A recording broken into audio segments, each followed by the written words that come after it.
Jo2 future MVP ng PBA at posibleng 3-team trade ng Barangay Ginebra, Phoenix LPG at Magnolia Hotshots matutuloy na nga ba? At bago magsimula ang ating video, huwag kalimutang mag-subscribe at like para lagi kang updated sa mga latest upload natin. Salamat!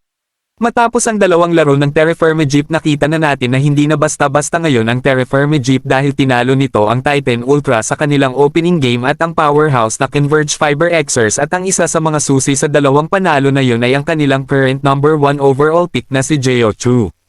Kung titingnan natin ang naging laro ni Jo2 sa dalawang laro na nakalipas, makikita natin na may potential talaga ang current number 1 pick, kaya masasabi natin na baka may posibilidad na siya ay maging future MVP ng liga at dominahin ang liga pagdating ng prime years niya sa PBA. Halos double-double ang average ni Jo2 sa dalawang nakalipas na laro nila, na alam naman nating nasa adjustment period pa rin talaga ang rookie kung paano talaga ang laro sa PBA.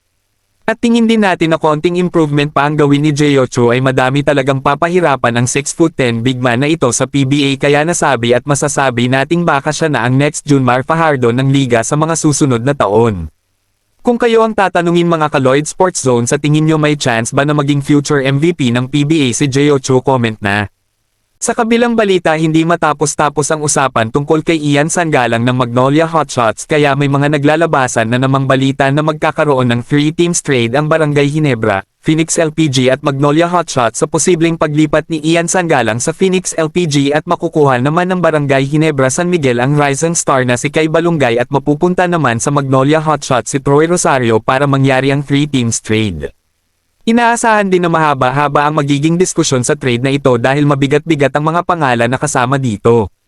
Kaya din isasagawa ang trade report na ito dahil napapabalita na ayaw na talaga ni Ian Sangalang sa Magnolia Hotshots, kaya gagawa ito ng paraan para i-trade siya ng Hotshots at magkaroon ng mahabang minuto sa ibang koponan. Kung kayo ang tatanungin mga ka-Lloyd Sports Zone, tingin nyo magiging patas ba ang trade rumors na Kay Balungay sa Ginebra, Troy Rosario sa Magnolia Hotshots at Ian Sangalang sa Phoenix LPG, comment na. Bago matapos ang ating video, huwag kalimutang mag-subscribe at like para lagi kang updated sa mga latest upload natin. Salamat!